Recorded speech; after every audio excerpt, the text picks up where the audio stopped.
أعوذ بالله من الشيطان الرجيم بسم الله الرحمن الرحيم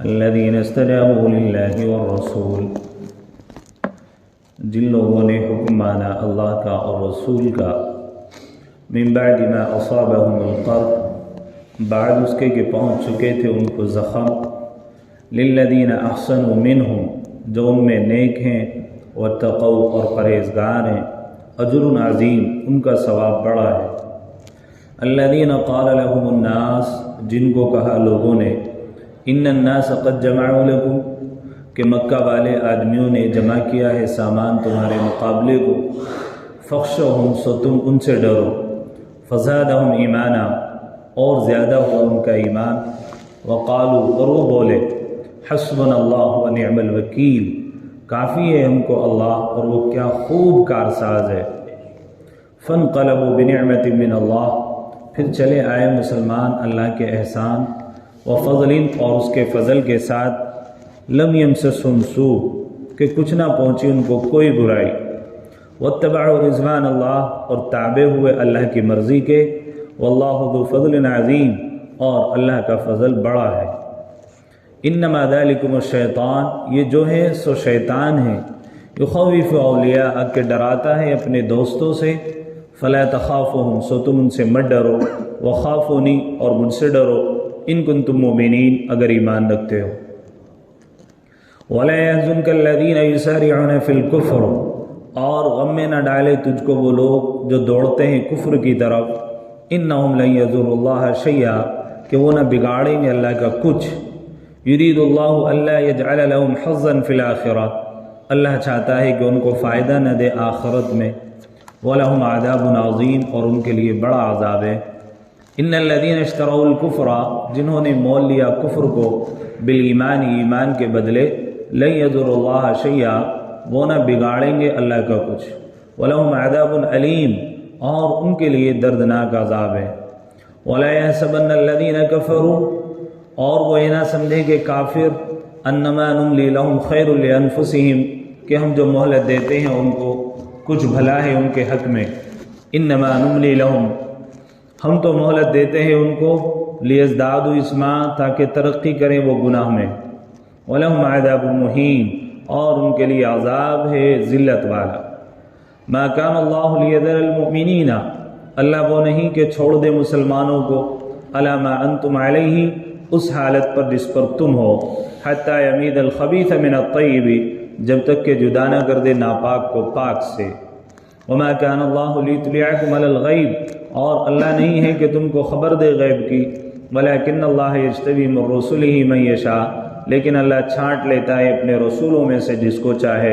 فآمنوا باللہ ورسولہ سو تم یقین لاؤ اللہ پر اور اس کے رسولوں پر وَإِن تُؤْمِنُوا اور اگر تم یقین پر رہو وَتَتَّقُوا اور پرہیزگاری پر رہو فَلَكُمْ أَجْرٌ عَظِيمٌ تو تم کو بڑا ثواب ہے وَلَا يَحْسَبَنَّ الَّذِينَ يَبْخَلُونَ اور نہ خیال کریں وہ لوگ جو بخل کرتے ہیں بما آتاہم اللہ من فضلی اس چیز پر جو اللہ نے ان کو دی ہے اپنے فضل سے ہوا خیر لہم کہ یہ بخل بہتر ہے ان کے حق میں بل ہوا شر لہم بلکہ بہت برا ہے ان کے حق میں سیطوقون ما بخلوا به یوم القیامہ توق بنا کر ڈالا جائے گا ان کے گلوں میں وہ مال جس میں بخل کیا تھا قیامت کے دن وللہ میراث السماوات والارض اور اللہ باری سے آسمان کا اور زمین کا واللہ بما تعملون خبیر اور اللہ جو کرتے ہیں سو جانتا ہے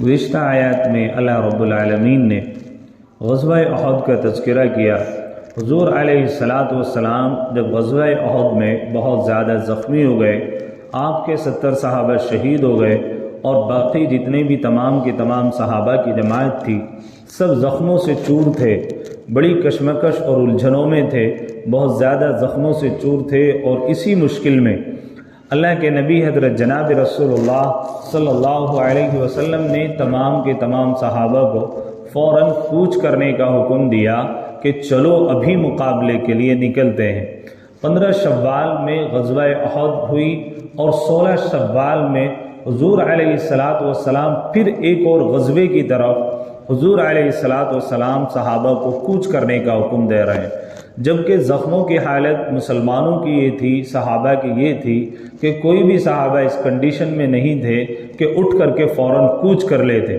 بلکہ بعض صحابی کا بیان ہے کہ ہم دو بھائی میدان میں تھے، اور جب حضور علیہ الصلوۃ والسلام نے حکم دیا کہ چلو کوچ کریں، تو ہم دونوں بھائی یہ سوچ رہے تھے کہ جہاں حضور علیہ الصلوۃ والسلام نے کوچ کرنے کا حکم دیا ہم وہاں تک پہنچیں گے کیسے؟ کہ میری تو ایک بھائی بیان کرتے ہیں کہ میری تو کیفیت یہ تھی کہ میں تو کچھ چل بھی سکتا تھا، لیکن میرے بھائی کی کیفیت یہ تھی کہ نہ اس کے پاس میں سواری تھی اور نہ اس کے پاس چلنے کا کوئی بندوبست تھا، بلکہ جب وہ چلتا تو رک جاتا، پھر چلتا پھر رک جاتا، تو میں اس کو زمین سے سہارا دے کر کے اٹھاتا تھا، اس لیے کہ اس کے زخموں سے جو ہے خون بہہ رہا تھا۔ ایک صحابی لکھتے ہیں، اپنے بارے میں بتاتے ہیں کہ احد کے میدان میں میں تھا اور میرے والد موجود تھے، اور گھر میں ہمارے چند بہنیں تھیں میری۔ میں نے اپنے والد کو کہا کہ اللہ کے نبی علیہ الصلوۃ والسلام نے کوچ کرنے کا حکم دیا ہے، اب یا تو میں جا سکتا ہوں یا آپ جا سکتے ہیں۔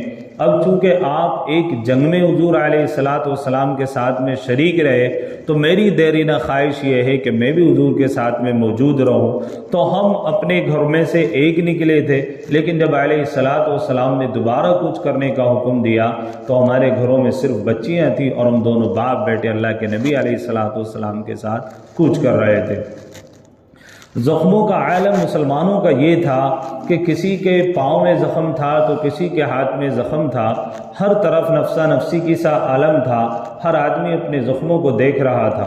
اسی میں حضور علیہ الصلوۃ والسلام نے صحابہ کو کوچ کرنے کا حکم دیا۔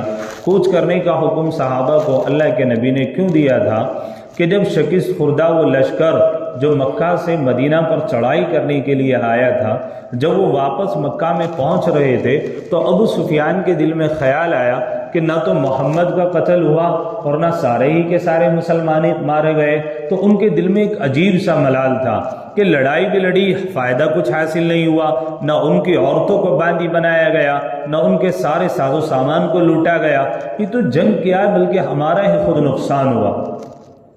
تو ابو سفیان نے واپسی کوچ کرنے کی ٹھانی، اور حضور علیہ الصلوۃ والسلام کو ایک آدمی جو قبیلہ خزاعہ سے تعلق رکھتا تھا، حضور علیہ الصلوۃ والسلام کا، حالانکہ وہ کافر تھا، حلیف تھا یعنی کہ مددگار تھا، اس نے حضور علیہ الصلوۃ والسلام کو آ کر کے خبر دی کہ وہ آپ کے بارے میں تیاری کر رہے ہیں، اور ادھر سے ابو سفیان کا جو لشکر تھا، ادھر سے ایک تاجروں کا قافلہ آ رہا تھا۔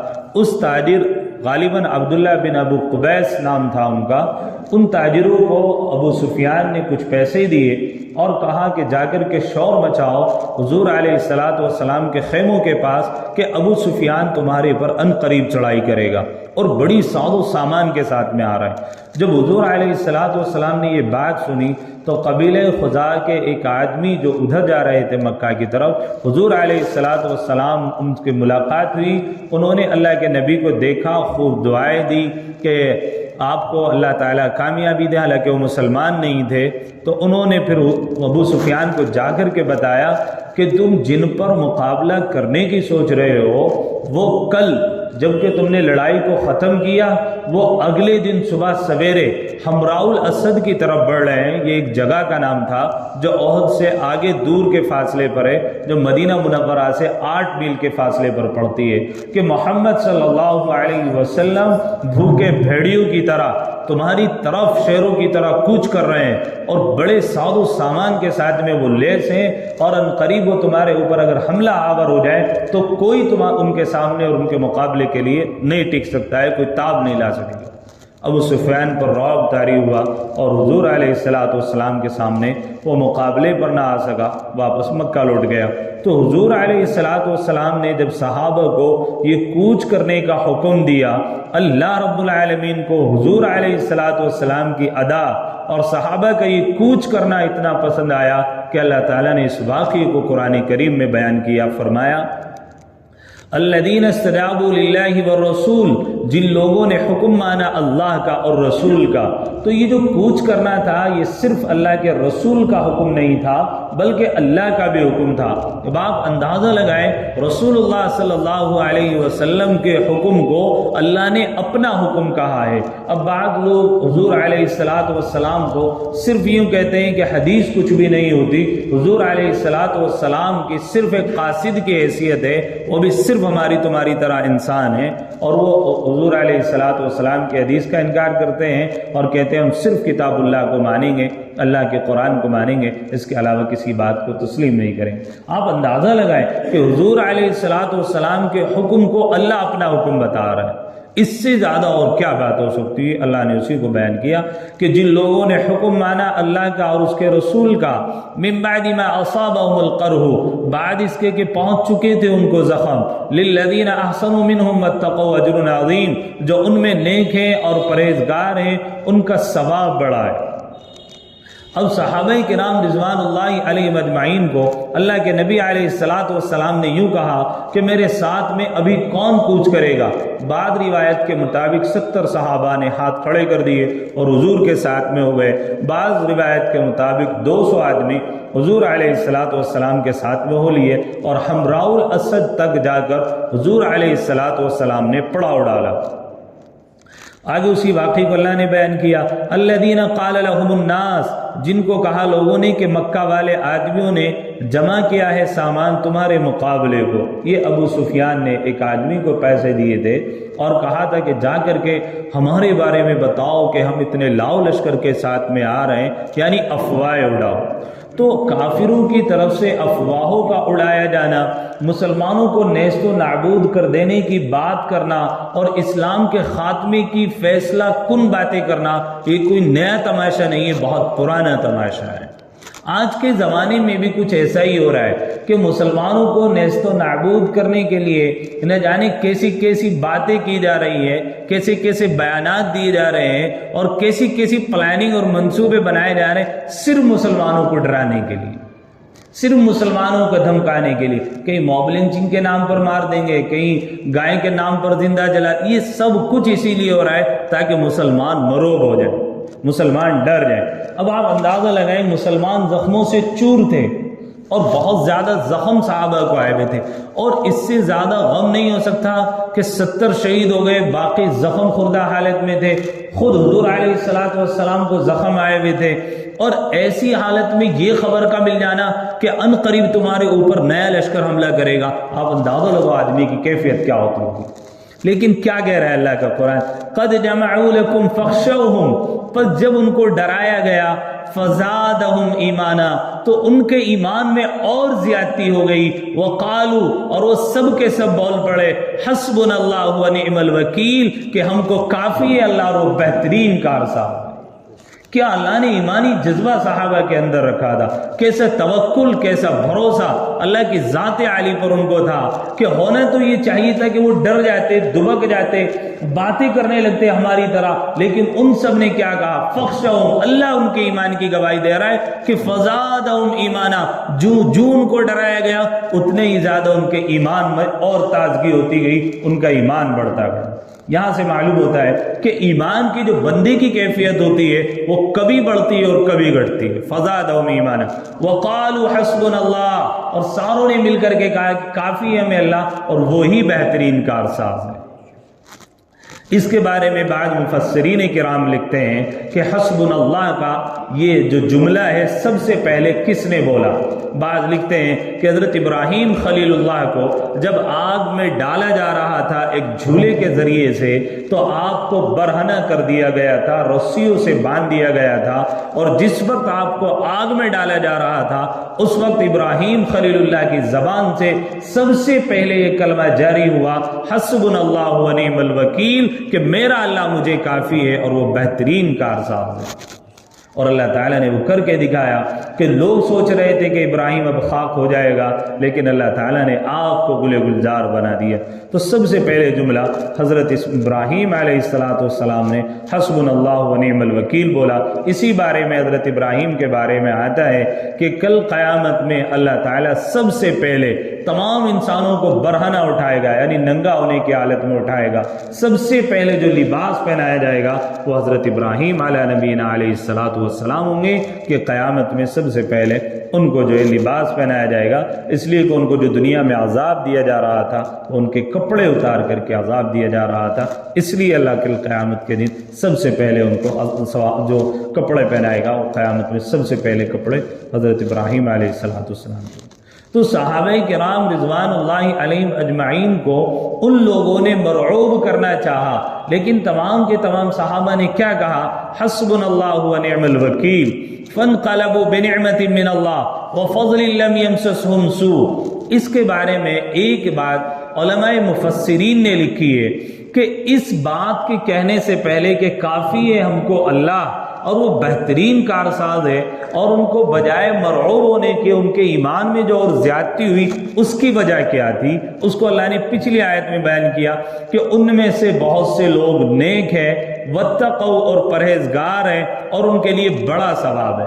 یعنی وہ خالصتاً صرف اللہ کے لیے لڑتے تھے، خالصتاً صرف اللہ کی رضا کے لیے لڑتے تھے، تقوی ان کے اندر شامل تھا، اس لیے ان کے ایمان کے اندر زیادتی ہوتی تھی۔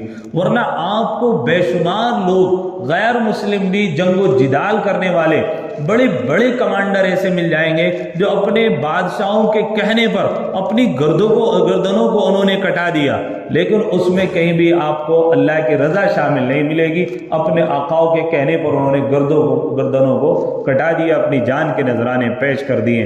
لیکن اللہ نے ایک بات کہی کہ جو ان کے ایمان میں زیادتی ہوئی وہ نیک بھی تھے اور پرہیزگار بھی تھے، ان کے پاس تقوی تھا۔ تقوی کہتے کس کو ہے؟ اس کی سب سے بہترین تفسیر حضرت عبداللہ بن ابی بن کعب رضی اللہ تعالی عنہ نے حضرت عمر رضی اللہ تعالی عنہ کو بتائی تھی۔ حضرت عمر رضی اللہ عنہ نے حضرت ابی بن کعب رضی اللہ عنہ سے پوچھا تھا کہ ابی تم بتاؤ کہ تقوی کس چیز کا نام ہے؟ حضرت عمر رضی اللہ تعالی عنہ سے حضرت عبداللہ بن ابی بن کعب رضی اللہ تعالی عنہ نے کہا کہ امیر المؤمنین کبھی خاردار جھاڑیوں سے آپ گزرے ہیں، یعنی کانٹے دار درختوں کے ارد گرد جو جھاڑیاں رہتی ہیں کانٹے دار، وہاں سے گزرے؟ حضرت عمر نے کہا کہ بارہا گزرنا ہوا۔ کہ کیسے گزرتے ہو؟ کہ اپنی چادر کو سمیٹتے ہوئے گزرتا ہوں۔ عرب کے زمانے میں چادریں اوڑھنا ہوا کرتا تھا، ان کا لباس ہوا کرتا تھا، جیسا کہ آج بھی لمبا ان کا لباس ہوتا ہے، ایسے ہی اس زمانے میں بھی رہا ہوگا۔ تو حضرت عمر رضی اللہ تعالی عنہ نے کہا کہ اپنی چادر کو سمیٹتے ہوئے جاتا ہوں تاکہ کسی کانٹے میں نہ الجھ جائے۔ تو حضرت عبداللہ ابن ابی ابن کعب رضی اللہ تعالی عنہ نے کہا کہ اے امیر المومنین، تقوی بھی اسی چیز کا نام ہے کہ اس دنیا میں قدم قدم پر آپ کو گناہوں کا سامنا کرنا پڑے گا، قدم قدم پر آپ کو اللہ کے نافرمانی کی طرف آپ کا دل اور شیطان مائل کرے گا، لیکن آپ اپنے آپ کو گناہوں سے بچاتے ہوئے اس طرح گزر جاؤ جس طرح کانٹوں سے اپنے پلے کو بچاتے ہوئے گزرتے ہو۔ تو اسی چیز کا نام تقوی ہے کہ بندہ اپنے آپ کو گناہوں سے بچائے۔ پھر اللہ نے کہا کہ نیک ہیں، اخلاص ان لوگوں کے دلوں میں ہے۔ اب اخلاص کس چیز کا نام ہے؟ اخلاص کہتے ہیں صرف اور صرف، بہادری تو اور قوم بھی دکھاتی ہیں، لیکن اخلاص ہے کہ اللہ کی رضا کا شامل ہونا، کہ جو بھی بندہ کام کرے وہ صرف اللہ کی رضا اور خوشنودی کے لیے کام کرے، نہ کہ اپنی جرت اور بہادری دکھانے کے لیے لڑے، بلکہ اللہ کی رضا اور خوشنودی شامل ہو۔ اور یہ تمام کے تمام صحابہ کرام رضوان اللہ علیہم اجمعین میں اتم درجے اخلاص اور موجود تھا۔ تو اللہ نے اسی کو یہاں پر بیان کیا کہ فانقلبوا بنعمت، پھر چلے آئے مسلمان اللہ کا احسان اور فضل کے ساتھ، ان کو کوئی تکلیف نہیں پہنچی۔ اب اللہ کا فضل کیا تھا کہ جب صحابہ کرام رضوان اللہ علیہم اجمعین حمراء الاسد ایک میدان تھا وہاں پر پہنچے، تو شوال کا مہینہ گزر جانے کے بعد ذی قعدہ کا مہینہ آتا تھا، اور ذی قعدہ کا مہینہ آنے میں چند دن باقی تھے۔ تو تمام کے تمام جو کفار مکہ اور اطراف کے جتنے بھی لوگ ہوا کرتے تھے وہ اپنے تمام کے تمام قافلے تجارت کے لے کر ذی قعدہ کے مہینے میں بدر میں آیا کرتے تھے، اور بدر صغریٰ اس جنگ کا نام کہا گیا ہے، اس کو بدر صغریٰ بھی کہا جاتا ہے۔ تو صحابہ کرام رضوان اللہ علیہم اجمعین کا چونکہ وہاں پر پڑاؤ تھا، تو تمام کے تمام صحابہ نے جب تاجروں کے لشکر وہاں پر آئے تو ان سے تجارت کی، تو یہ اللہ کا احسان ان کے اوپر ہو، وہ فضل، اور اللہ تعالیٰ کا فضل کے ساتھ میں وہ لوٹے، لم يمسسہم، یعنی اللہ نے اپنی رضا اور خوشنودی کا پروانہ ان کے لیے سنا دیا، لم يمسسہم سوء، اور ان کو کوئی تکلیف بھی نہیں پہنچی، یعنی کہ لڑائی بھی نہیں ہوئی، کسی طرح کا کوئی جنگ و جدال بھی پیش نہیں آیا، حالانکہ وہ لڑنے کے لیے وہاں پر گئے تھے، جبکہ معلوم ہوا تھا کہ کفار مکہ جو ہے حملہ آور، واتبعوا رضوان اللہ، اور تابع ہوئے اللہ کی مرضی کے، واللہ ذو فضل عظیم، اور اللہ کا فضل بڑا ہے۔ صحابہ کرام رضوان اللہ علیہم اجمعین جو لڑتے تھے، نہ اپنا رعب جمانے کے لیے، نہ زبردستی کسی کو اسلام میں داخل کرنے کے لیے، نہ اپنی شان و شوکت کے لیے، نہ اپنے ملک کی توسیع کرنے کے لیے، بلکہ صرف اللہ کا نظام قائم کرنے کے لیے اور اللہ کی رضا اور خوشنودی کے لیے، ظالمانہ نظام دنیا سے ختم کرنے کے لیے وہ لوگ جد و جہد کیا کرتے تھے، جہاد کیا کرتے تھے، جس کو آج پوری طریقے سے بدنام کیا جا رہا ہے۔ دنیا کے اندر آپ جتنے بھی مذاہب ہیں، چاہے وہ یہودیت ہو یا عیسائیت ہو، آپ اگر ان کی جہادی زندگی کو پڑھیں گے، یعنی ان کی لڑائی کی زندگی کو دیکھیں گے، ان کی لڑائی میں نہ انہوں نے، جب وہ کسی ملک کے اوپر حملہ کرتے تھے، نہ انہوں نے عورتوں کا خیال کیا، نہ بوڑھوں کا خیال کیا، نہ کھیتی باڑی کا خیال کیا، نہ باغات کا خیال کیا، بلکہ جس کو بھی دیکھتے تھے اس کو تہہ کر دیا کرتے تھے، ختم کر دیا کرتے تھے۔ لیکن لڑائی کے اصول کیا ہوں گے، اس کے ضابطے کیا ہوں گے، ظالمانہ نظام ختم ہو کر منصفانہ نظام کیسے قائم ہوگا، یہ رسول اللہ صلی اللہ علیہ وسلم نے جہاد کے ذریعے بتلایا ہے، جس کو آج مسلمانوں نے بھی سننا تک اب مسلمانوں کو گوارا نہیں ہے۔ اور اسی کی وجہ سے آج پوری دنیا میں جہاد کو جو بدنام کرنے کی کوششیں کی جا رہی ہیں، اس کی وجہ یہ ہے کہ جہاد کو لوگوں نے قتل و غارت گری کا نام دے دیا ہے، حالانکہ جہاد قتل و غارت گری کا نام نہیں ہے، بلکہ انصاف قائم کرنے کا نام ہے۔ کہ جو لوگ عورتوں کو زندہ دفن کر دیا کرتے تھے، عورتوں کو قتل کر دیا کرتے تھے، کسی سے لڑائی ہوتی تھی تو تمام کی تمام چیزوں کو نقصان پہنچا دیا کرتے تھے، لیکن اللہ کے نبی حضرت جناب رسول اللہ صلی اللہ علیہ وسلم نے آ کر کے لڑائی کے بھی اصول اور ضابطے بیان کر دیے کہ اگر میدانی جنگ میں جو تم سے مقابلہ کر رہا ہے، جو تم سے لڑنے کے لیے میان سے تلوار نکالے ہوئے، آپ اسی کے ساتھ میں مقابلہ کرو گے، آپ کسی عورت کو نقصان نہیں پہنچاؤ گے، آپ کسی بچے کو نقصان نہیں پہنچاؤ گے، آپ کسی کی کھیتی باڑی کو نقصان نہیں پہنچاؤ گے، آپ کسی کے باغات کو نقصان نہیں پہنچاؤ گے، آپ بوڑھوں کو نقصان نہیں پہنچاؤ گے۔ بتاؤ مجھے دنیا کے نظام میں کہاں ایسا نظام ہے کہ لڑائی کے وقت میں کوئی ان چیزوں کا خیال رکھتا؟ یہ اسلامی نظام ہے۔ رسول اللہ صلی اللہ علیہ وسلم نے جنگی اصول اور ضابطے بھی بیان کر دیے کہ جب تم لڑو تو وہاں پر بھی ان تمام چیزوں کا تمہیں خیال رکھنا پڑے گا۔ ایک موقع تھا نا، حضور علیہ السلام کے ایک صحابی ایک موقع پر تھے کہ ایک آدمی کے سینے پر بیٹھ گئے، اس نے تھوک دیا ان کے چہرے پر، وہ فوراً اتر گئے۔ وہ پوچھنے لگا جو نیچے لیٹا ہوا تھا، جس کے اوپر زور چل رہا تھا ان صحابی کا، کہ بھائی ابھی تو مجھے مارنے کے لیے تیار تھا، میں نے تیرے اوپر تھوک دیا تو فوراً میرے اوپر سے ہٹ گیا، اس کی وجہ کیا ہے؟ تو انہوں نے کہا کہ اس سے پہلے جو میں تجھ سے مقابلہ کر رہا تھا وہ صرف اللہ کی رضا کے لیے لڑ رہا تھا، اللہ کی خوشنودی کے لیے لڑ رہا تھا، اللہ کا نظام قائم کرنے کے لیے لڑ رہا تھا، انصاف کا نظام قائم کرنے کے لیے لڑ رہا تھا۔ جب تو نے میرے اوپر تھوک دیا، یہ تھوکنا میری اپنی ذاتی لڑائی آ گئی، اب اس وجہ سے میں ہٹ گیا کہ اب یہاں پر شیطان کو زور چل گیا، میری ذاتی مفاد آ گیا، اس لیے میں تیرے اوپر سے ہٹ گیا۔ اس بندے نے جب یہ نظام دیکھا کہ لڑائی کے دوران یہ لوگ اپنی ذاتی مفاد کے لیے نہیں لڑ رہے ہیں، اپنی چودراہٹ یا اپنی حکومت یا زبردستی لوگوں کو اسلام میں داخل کرنے کے لیے نہیں لڑ رہے، تو اس آدمی نے فوراً کلمہ پڑھا، مسلمان ہو گیا۔ کہاں پر؟ میدان میں۔ کہاں پر مسلمان ہوا؟ میدان جنگ میں مسلمان ہوا۔ یہ قصے آپ کو کسی دنیا کے مذاہب میں نہیں ملیں گے، یہ اسلامی نظام ہے۔ لیکن آج لوگوں نے اسی کا نام لینا چھوڑ دیا. تو واتبعوا رضوان اللہ، صحابہ کرام رضوان اللہ علیہم اجمعین صرف اللہ کی رضا اور خوشنودی کے خاطر لیے نکلے. انما ذالکم الشیطان یخوف اولیاء، یہ جو ہے سو شیطان ہے کہ ڈراتا ہے اپنے دوستوں سے. فلا تخافوہم، سو تم ان سے مت ڈرو. وخافونی، اور مجھ سے ڈرو. یعنی کس سے ڈرو؟ اللہ سے. کس سے؟ ان کنتم مؤمنین، اگر ایمان رکھتے ہو. جس کے دل میں جتنا زیادہ ایمان ہوگا غیروں کا ڈر اس کے دل کے اندر داخل نہیں ہوگا، اور جس کے دل میں جتنا کمزور ایمان ہوگا اغیار کا ڈر اور خوف اتنا زیادہ اس کے دل کے اندر موجود ہوگا. سب سے زیادہ ہوائی تباہی یہ وہ یوں ہو رہا ہے. ہر آدمی کو اپنے ایمانی جائزہ لینے کی ضرورت ہے. تو اللہ تعالیٰ نے کیا کہا کہ شیطان اپنے دوستوں کے ساتھ میں ڈرائے گا. شیطان کے دوست کون ہیں؟ مشرک، کافر، وہ شیطان کے دوست ہیں، شیطان کے چیلے. تو وہ کیا کریں گے؟ شیطان اپنے دوستوں کے ساتھ میں تم کو ڈرائے گا. فلا تخافوہم، سو تم ان سے مت ڈرو. وخافونی، اور مجھ سے ڈرو، یعنی اللہ سے ڈرو. ان کنتم مومنین، اگر تم ایمان رکھتے ہو. تو شیطان نے جب وہ ایک قبیلے کا آدمی رسول اللہ صلی اللہ علیہ وسلم کی طرف جا رہا تھا، ابو سفیان نے اس کو پیسے دیے اور کہا کہ ہمارے بارے میں جا کر محمد کو بتانا کہ ایسے ایسے لشکر تمہارے لیے تیار کیا ہوا ہے. تو اپنے دوستوں کو لیا تھا نا شیطان نے ان کو ڈرانے کے لیے. وَلَا يَحْزُنْكَ الَّذِينَ يُسَارِعُونَ فِي الْكُفْرِ، اور غم میں نہ ڈالے تجھ کو وہ لوگ جو دوڑتے ہیں کفر کی طرف.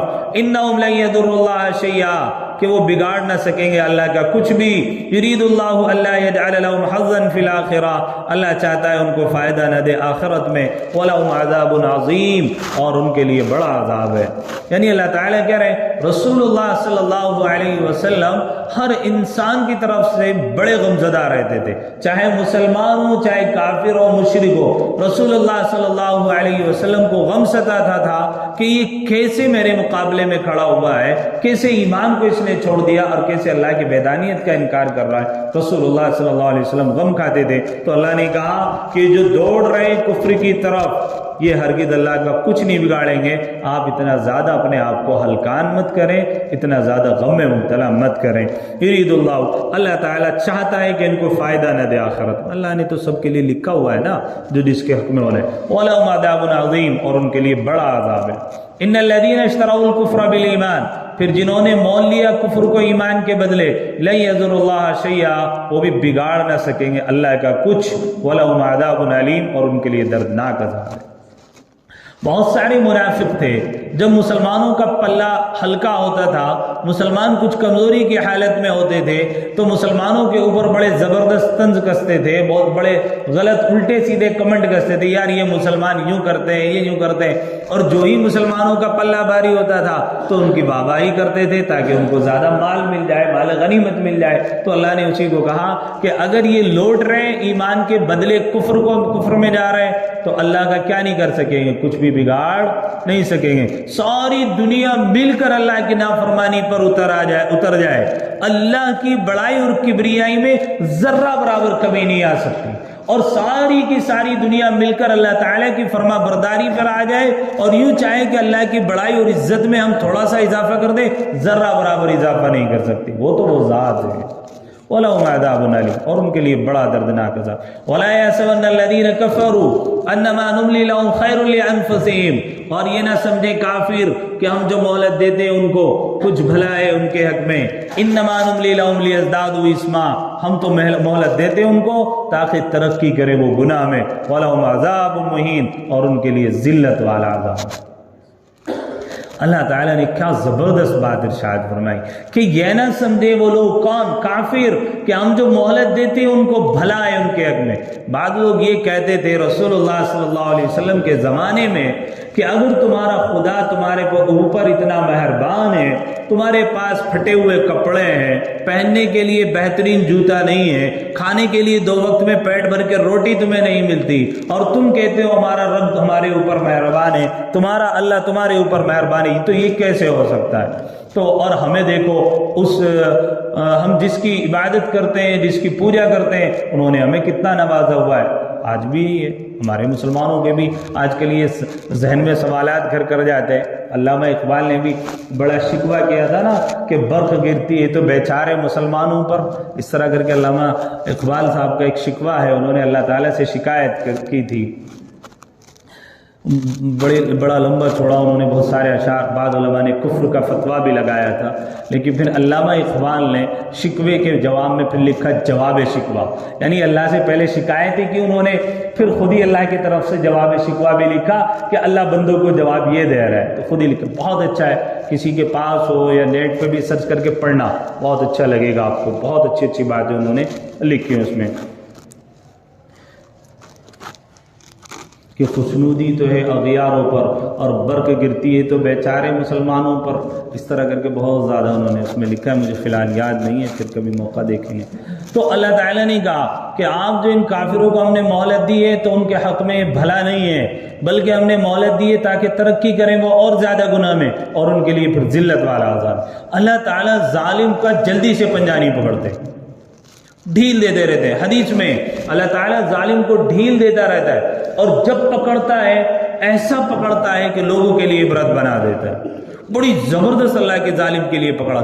فرعون نے کتنے سال تک بچوں کو قتل کرایا، اللہ ڈھیل دیتے رہے، اللہ ڈھیل دیتے رہے، لیکن جب اللہ تعالیٰ نے عبرت کا نشان بنایا، ایسا بنایا کہ تا قیامت تک لوگوں کے لیے عبرت بنا رہے گا، کہ آج تک اس کی لاش جو ہے مصر کے میوزیم میں پڑی ہوئی ہے، اور لوگوں کے لیے عبرت کا مقام بنی ہوئی ہے کہ نہ اس کو زمین نے قبول کیا نہ اس کو پانی نے قبول کیا۔ اللہ نے پانی کا عذاب اس کو دیا تھا، اس نے بھی پانی نے باہر پھینک دیا، آج بھی موجود ہے، جو کہ تو رکھی ہوئی، اللہ تعالیٰ نے عبرت بنایا ہوا ہے۔ وَلَهُمْ تو ذلت والا عذاب، کتنی بڑی ذلت اور رسوائی کی بات ہے، اللہ ہم سب کی حفاظت فرمائے۔ آج کل کے زمانے میں اللہ مسلمانوں کو بھی ڈھیل دے رہا ہے، بعض مسلمان عیش پرستی میں اتنا مبتلا ہو جاتا ہے، دیکھنے میں ایک نہیں حال ہی کی چند ویڈیو آ رہی ہیں سامنے کہ باپ بیٹے کے ہلدی لگا رہا تھا، گانے بج رہے تھے، ہلدی لگا نہیں پایا اور دنیا سے رخصت ہو گیا، گانے سن رہا تھا جب دنیا سے جا رہا تھا۔ دادا اپنی پوتی کی شادی میں ناچ رہا ہے، ڈی جے کے اوپر ڈانس کر رہا ہے، اور ڈانس کرتے کرتے وہ زمین پر گرا، اور گرنے کے بعد لوگ جب بھی ڈانس کر رہے ہیں، اور جب تھوڑی دیر کے بعد دیکھا تو وہ دنیا سے جا چکا۔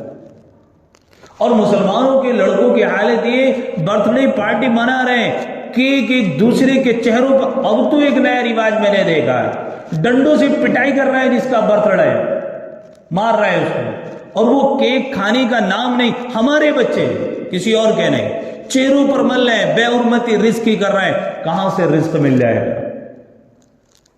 علامہ یوسف القرضاوی عرب دنیا کے بہت بڑے عالم گزرے، انہوں نے کھانے کے ادب میں سے اور کھانے میں برکتیں تمہارے ہوں، انہوں نے لکھا بعض لوگ ہاتھ یہاں سے دھوتے ہیں، یہ طریقہ صحیح نہیں ہے کہ جتنا ادب اور تعظیم کے ساتھ میں تم کھانے کا استعمال کرو گے، آپ کو ہاتھ دھونے ہیں تو گٹوں تک دھو اچھے سے، تمہارے کھانے میں رزق میں برکت ہو جائے گی۔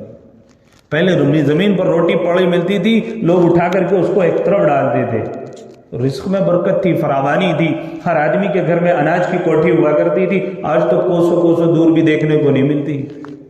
پہلے ہوتا تھا کہ لوگ سال کا اناج گھر میں لے کر لگا لیا کرتے تھے، آج تو وقت پر لاتے ہیں اور وقت پر پکاتے ہیں اور کھا لیتے ہیں۔ کیوں ہو رہا ہے؟ ہم نے رزق کی بے قدری کی ہے۔ جب انسان اللہ تعالیٰ کی نعمتوں کی ناشکری کرنے لگتا ہے اور ناقدری کرتا ہے تو پھر اللہ تعالیٰ اس کو گھٹا دیتے ہیں۔ اس لیے میری درخواست ہے، یہ جو اللہ تعالیٰ ہم مزے کرتے ہیں نا، اللہ تعالیٰ ڈھیل دیتا ہے ہمیں اور ہمیں اس کی پرواہ بھی نہیں ہوتی، اور جب اللہ پکڑتا ہے نا تو ایسے پکڑتا ہے کہ ڈانس ہو رہا ہے، گانے بج رہے ہیں اور اس کو موت آ گئی۔ اب بتاؤ اس کے نفاق میں کچھ کمی رہ گئی؟ میں تو نہیں ہوتا حکم لگانے والا، لیکن جو آدمی موسیقی، اللہ کے نبی علیہ السلام نے فرمایا کہ جو آدمی موسیقی سننے کا عادی ہے اس کے اندر نفاق پیدا ہو جاتا ہے۔ یہ حال ہی کی باتیں ہیں جو کچھ ہو رہی ہیں۔ اور آج تو پہلے زمانے میں ڈومنیاں ناچا کرتی تھی، آج تو بھرے محفل میں گھروں کی مستورات ناچتی ہیں اور ہم لوگ کھڑے ہو کر کے تماشا دیکھ رہے ہوتے ہیں اور ان کی ویڈیو پھر اپنے اسٹیٹس پر لگا کر اور فیس بک پر لگا کر دنیا کو دکھا رہے ہوتے ہیں کہ ہاں ہم اپنے گھر میں اس طرح ننگا ناچ کرتے ہیں۔ یہ ہو رہا ہے مسلمانوں کے، یہ اللہ تعالیٰ کی طرف سے ڈھیل ہے، نہیں تو جب اللہ کے عذاب کا کوڑا برستا ہے تو ایسے برستا ہے کہ آدمی کو وہم گمان میں بھی نہیں ہوتا کہ ایسا بھی کچھ ہو جائے گا. شام کو سویا تھا آدمی، صبح کو اٹھا تو گھر موجود نہیں تھا. اللہ دکھا رہا ہے.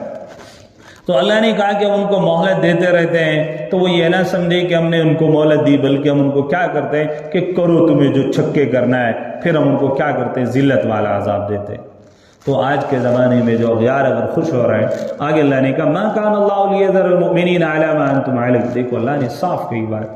اللہ وہ نہیں کہ چھوڑ دے مسلمانوں کو اس حالت پر جس پر تم ہو، حتی یمید الخبیث من الطیب، جب تک کہ جدا نہ کر دے ناپاک کو پاک سے.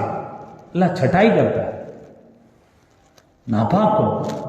حقیقت میں ایمان والا کون ہے، حقیقت میں منافق کون ہے؟ جب تک اللہ تعالیٰ جدا نہیں کر دے گا تو مسلمانوں کو اللہ ایسے ہی بے یار و مددگار نہیں چھوڑے گا. اللہ نے صاف کہا کہ چھوڑے گا نہیں اللہ مسلمانوں کو سالت پر اس پر تم ہو. ہم سوچ رہے ہیں ہم جس ڈگر پر چل رہے ہیں یہ کافی ہے، کیا پتہ کب چھٹائی کا نمبر آ جا اور میں بھی نہ بچوں اور آپ بھی نہ بچوں اور آنے والی نسلیں بھی نہ بچے، اور وہ کوئی اور ہے جن کو اللہ تعالیٰ لا کر کے کھڑا کر دے. جب تاتاریوں کا فتنہ دنیا میں رونما ہوا، مسلمانوں کی یوں صفیں لگتی تھی، ایک عورت کہتی تھی ذرا ٹھہرو میں تلوار لے کر آ رہی ہوں. ایسی بزدلانہ مسلمانوں میں کم ہمتی کے شکار ہوئے تھے. ایک عورت جاتی تھی گھر میں سے تلوار اٹھاتی تھی، یوں لائن لگا کے مسلمانوں کی گردنیں اتار دیا کرتی تھی. لیکن جب اللہ نے دین کا بول بالا کرنا چاہا اور اللہ تعالیٰ نے پھر سے اسلام کی نشات ثانیہ کا کام لینا چاہا، تو اللہ تعالیٰ نے اسی تاتاری کے اندر ہلاک و خاک کو پیدا کر دیا اور وہ مسلمان ہوا. اس نے آگے چل کر کے دین اسلام کی ترجمانی کی. کون تھے وہ لوگ؟ ہم تو اغیار سمجھ رہے تھے نا، کافر مشرک سمجھ رہے تھے نا، لیکن اللہ کو جب کام لینا ہوتا ہے تو اے اللہ تعالیٰ ایسے اسے لے لیتا ہے. اللہ کو ضرورت نہیں صرف ہماری.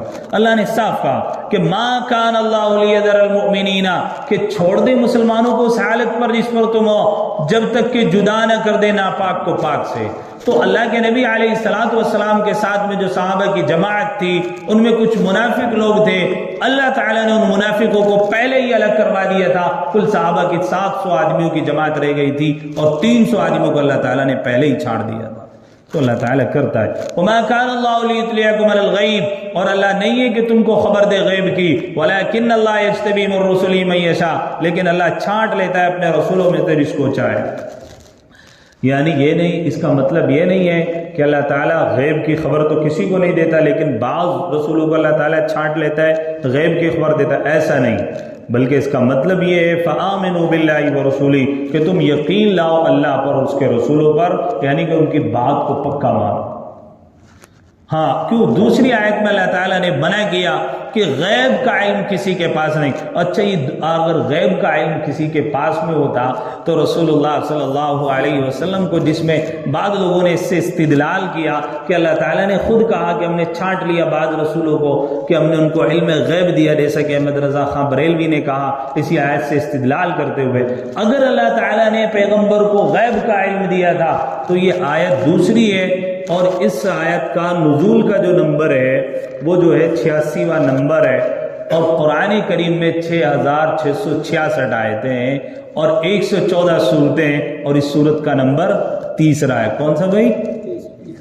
تو جب حضور علیہ السلام کو غیب کا علم تھا تو پھر یہ تو تیسرا نمبر، اس کے بعد بھی قرآن کریم کی آیتیں اتر رہی تھی، وقتاً فوقتاً اتر رہی تھی، تو حضور علیہ السلام ایک بار میں نہ ساری باتیں بتا دیتے. یہ رسول اللہ صلی اللہ علیہ وسلم کو جب غیب کا علم تھا ہی تو پھر اتنی جنگ و جدال کی ضرورت کیا تھی؟ رسول اللہ بتا ہی نہ دیتے کل کو یہ ہونے والا ہے، بس بات ختم تھی، اپنا بچاؤ کر لیتے. لیکن اللہ تعالیٰ نے غیب کا علم پیغمبروں کو بھی نہیں دیا ہے. وما كان الله فآمنوا بالله ورسله، سو تم یقین لاؤ اللہ پر اور اس کے رسولوں پر. وإن تؤمنوا، اور اگر تم یقین پر رہو اور پرہیزگاری اختیار کرو، فلکم اجر عظیم، تو تمہارے لیے بڑا ثواب ہے. ولا يحسبن الذين يبخلون بما آتاهم الله من فضله، آگے اللہ تعالیٰ نے جو بخل کی مذمت بیان کی کہ جن کو اللہ تعالیٰ نے مال دیا ہے اور وہ اس میں بخل کرتے ہیں، کنجوسی کرتے ہیں، اور یوں سمجھتے ہیں یہ مال ہمارے پاس رہے گا، اور یوں سمجھتے ہیں یہ ہمارے لیے بہتر ہے. بل ہوا شر لہم، بلکہ یہ ان کے لیے شر ہے، ان کے حق میں. ان قریب ایک گنجا سانپ جو ہے توق بنا کر قیامت کے دن ان کے گلے میں ڈالا جائے.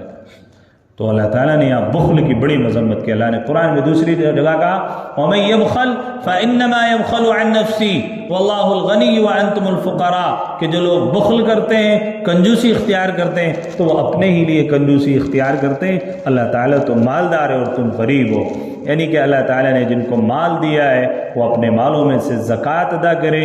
جن لوگوں پر اللہ تعالیٰ نے حج فرض کیا ہے وہ بیت اللہ کا حج کریں، اور اپنے عزیز رشتہ داروں کو اگر ان کو ضرورت پڑ جائے ان کو مانگنے پر وہ مال دے دیں تاکہ ان کے کام آ جائے اور ان کی پریشانی ختم ہو جائے. نہیں تو یہ مال جو ہے ان قریب قیامت کے دن توق بنا کر جو ہے گلے میں ڈالا جائے گا.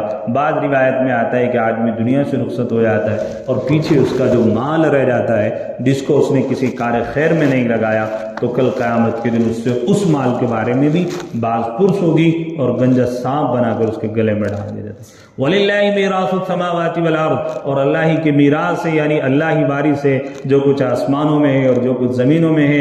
وَاللَّهُ بِمَا تَعْمَلُونَ خَبِيرٌ اور اللہ جو کرتے ہیں سو وہ جانتا ہے. آج کل تو لوگ یہ بھی کہتے ہیں تمہارے قرآن میں لکھا ہے ساری زمین اللہ کی. ایک بڑا مسئلہ بنا ہوا ہے. حقیقت بات تو یہ ہے بھائی اللہ ہی کی ہے. اللہ کا انکار کوئی کر ہی نہیں سکتا. کوئی کسی شکل میں اس کو مان رہا ہے، کوئی کسی نام سے اس کو پکار رہا ہے. تو وَلِلَّهِ مِيرَاثُ السَّمَاوَاتِ وَالْأَرْضِ ہے ہی اللہ کی جو کچھ آسمانوں میں اور جو کچھ زمینوں میں. وَاللَّهُ بِمَا تَعْمَلُونَ ان کا جواب بس ایک ہی ہوتا ہے بھائی بات ختم. اللہ ہی کا ہے سو کی ایک بات، زیادہ جواب دینے کی ضرورت نہیں. وَاللَّهُ بِمَا تَعْمَلُونَ خَبِيرٌ اور اللہ جو کرتے ہیں سو جانتا. جو کچھ وہ کر رہا ہے نا کون جان رہا ہے؟ اللہ تو جانتا ہے نا کہ میری زمین کا انکار کر رہے ہیں. ابھی وقف کی املاک کا بڑا مسئلہ چلا ہوا، خیر آپ لوگوں کو معلوم ہی ہے، بات بتانے کی ضرورت نہیں. تو اللہ ہی کا ہے جو کچھ آسمانوں میں ہے. تو اللہ تعالیٰ نے جن کو مال دیا ہے تو ان کو چاہیے کہ اپنے مالوں کو صحیح جگہ پر خرچ کریں. یہاں پر 2-3 باتیں ہمیں معلوم ہوئی کہ جب اللہ اور اللہ کے رسول کا حکم آ جائے تو کوئی بھی چیز ہمیں مانے نہیں ہونی چاہیے اللہ اور اللہ کے رسول کے سامنے. دوسرے نمبر پر تقویٰ اور پرہیزگاری اختیار کرنی چاہیے. تیسرے نمبر پر اللہ تعالیٰ نے کہا ہے کہ احسان یعنی اخلاص. جو بھی کام ہم کریں، جو بھی جد و جہد ہم کریں، جو بھی محنت ہم کریں کسی بھی کام کے لیے، دین کے لیے، تو اس میں اخلاص کا ہونا ضروری ہے. اگر اخلاص شامل نہیں تو پھر اللہ کی رضا اور خوشنودی ملنا یہ بہت مشکل کام ہے. ہر کام میں اللہ کی رضا اور خوشنودی شامل حال ہونی چاہیے. چوتھی بات یہ ہے کہ اللہ تعالیٰ نے مال دیا تو اس کو اپنے عزیز رشتہ داروں کو ان کی ضرورت میں اور زکوٰۃ اور اگر حج فرض ہو گیا تو حج میں اس مال کو خرچ کرے تو اللہ تعالیٰ اس مال کی جو ہے فتنے سے بچا دے گا. اور اگر اس کو خرچ نہیں کیا تو اللہ تعالیٰ اس فتنے میں مبتلا کر دے گا. اللہ ہم سب کی حفاظت فرمائے. الذین استجابوا للہ والرسول جن لوگوں نے حکم مانا اللہ کا اور اس کے رسول کا. من بعد ما اصابهم القرح بعد اس کے پہنچ چکے تھے ان کو زخم. کن کو؟ پوچھیں بولے بھائی کس کو؟ کون سا غزوہ تھا؟ غزوہ کون سا تھا؟ غزوہ احد. غزوہ احد سے غزوہ حمراء الاسد کی طرف اللہ کے نبی نے کوچ کرنے کا حکم دیا. غزوہ کس کو کہتے ہیں؟ دے گا کوئی جواب؟ جی بتائیں. ماشاء اللہ. ادھر سے بھی کچھ بتا رہے ہیں عثمان بھائی؟ جی ہاں، جس میں رسول اللہ صلی اللہ علیہ وسلم جس لڑائی میں بذات خود شریک ہوئے ہوں اس کو غزوہ کہتے ہیں. اور جس لشکر کو حضور علیہ السلام نے روانہ کیا اس کو سیریا کہتے ہیں. سمجھ میں آئی بات؟ سیریا نہیں سیریا. ہاں چلے جانا، چلنے کو، کوچ کرنے کو کہتے ہیں. من بعد ما اصابهم القرح للذین احسنوا منهم اتقوا اجر عظیم جو ان میں نیک اور پرہیزگار ان کو ثواب بڑا ہے. الذین قال لهم الناس جن کو کہا لوگوں نے ان الناس قد جمعوا لكم کہ مکہ والے آدمیوں نے جمع کیا سامان تمہارے مقابلے کو. فاخشوهم سو تم ان سے ڈرو. فزادهم ایمانا تو ان کے ایمان میں زیادتی ہو گئی. کس کے؟ صحابہ کے. کیا کہا جا رہا تھا؟ ڈرو، تمہارے مقابلے کے لیے آ رہے ہیں، ختم کر دیں گے تمہیں، نیست و نابود کر دیں گے. تو کیا کہا صحابہ نے؟ ان کے اوپر رعب طاری نہیں ہوا بلکہ اور زیادہ ان کا ایمان تازہ ہوا. کیا کہا؟ وَقَالُوا حَسْبُنَا اللَّهُ وَنِعْمَ الْوَكِيلُ اور بولے وہ تمام کے تمام کافی ہے ہم کو اللہ اور وہ بہترین کار ساز ہے. کون بھائی؟ اللہ. بعض علماء مفسرین نے لکھا ہے کہ آدمی اگر مشکل گھڑی میں پھنس جائے تو 1000 مرتبہ یہ دعا پڑھے حسبنا اللہ ونعم الوکیل. اور پھر اللہ تعالیٰ سے دعا کرے اللہ جس مشکل اور پریشانی میں ہوں میری اس مشکل اور پریشانی کو ختم فرما، تو اللہ تعالیٰ اس بندے کی ضرور دعا کو قبول کرتے ہیں۔ لیکن اس کے ساتھ میں 2 شرطیں لگائی ہیں انہوں نے کہ ایک تو ایمان کے ساتھ خالصتاً کہ ہاں اللہ ضرور قبول کریں گے، اور انقیاد یعنی یقین کامل ہو کہ ہاں انشاءاللہ العزیز اس سے میرا کام بن جائے گا، اور دل میں یہ خیال رکھے کہ جس طرح اللہ تعالیٰ نے نمرود کے فتنے سے اور آگ کے شر سے اللہ تعالیٰ نے حضرت ابراہیم کو نکال لیا اور صحابوں کو اس مشکل گھڑی سے نکال لیا، ربا میری تو اتنی بڑی مشکلات بھی نہیں ہے تو مجھے کیوں نہیں نکال سکتا؟ تو پھر اگر اس یقین کے ساتھ اور اس گمان کے ساتھ بندہ اس دعا کو پڑھ کر اللہ سے دعا کرے گا اللہ تعالیٰ ضرور قبول کرے گا۔ فانقلبوا بنعمت من اللہ، پھر چلے آئے مسلمان اللہ کے احسان اور فضل کے ساتھ، لم یمسسہم سوء، کہ کچھ نہ پہنچی ان کو برائی، واتبعوا رضوان اللہ، اور تابع ہوئے اللہ کی مرضی کے، واللہ ذو فضل عظیم، اور اللہ کا فضل بڑا ہے۔ انما ذالکم الشیطان یخوف اولیاء، یہ جو ہے شیطان سو شیطان ہے کہ ڈراتا ہے اپنے دوستوں سے، فلا تخافون، سو تم ان سے مت ڈرو، وخافونی، اور مجھ سے ڈرو، ان کنتم مؤمنین، اگر ایمان رکھتے ہو، ولا یحزنک الذین یسارعون فی الکفر، اور غم میں نہ ڈالے تجھ کو وہ لوگ جو دوڑتے ہیں کفر کی طرف، انہم لن یضروا اللہ شیئا، کہ وہ نہ بگاڑیں گے اللہ کا کچھ، یرید اللہ الا یجعل لهم حظا فی الآخرہ، اللہ چاہتا ہے ان کو فائدہ نہ دے آخرت میں، وَلَهُمْ عَذَابٌ عَظِيمٌ، اور ان کے لیے بڑا عذاب ہے۔ ان الذین اشتروا الکفر بالایمان، جنہوں نے مول لیا کفر کو ایمان کے بدلے، لن یضروا اللہ شیئا، وہ نہ بگاڑیں گے اللہ کا کچھ۔ تو جو ایمان چھوڑ کر کے جا رہے ہیں وہ سوچ رہے ہیں اللہ کا کچھ بگڑ جائے گا، ایسا کچھ بھی نہیں ہے۔ وَلَهُمْ عَذَابٌ عَلِيمٌ، اور ان کے لیے دردناک عذاب ہے۔ وَلَا يَحْسَبَنَّ الَّذِينَ كَفَرُوا أَنَّمَا نُمْلِي لَهُمْ خَيْرٌ لِأَنفُسِهِمْ، اور یہ نہ سمجھے کافر کہ ہم جو مہلت دیتے ہیں ان کو کچھ بھلا ہے ان کے حق میں، انما نملی لهم لیزدادوا اثما، ہم تو مہلت دیتے ہیں ان کو تاکہ ترقی کریں وہ گناہ میں، وَلَهُمْ عَذَابٌ مُهِينٌ، اور ان کے لیے عذاب ہے ذلت والا۔ ما كان اللہ لیذر المؤمنین علی ما انتم علیہ، اللہ وہ نہیں کہ چھوڑ دے مسلمانوں کو اس حالت پر جس پر تم ہو، حتی یمیز الخبیث، جب تک کہ جدا نہ کر دے، من الطیب،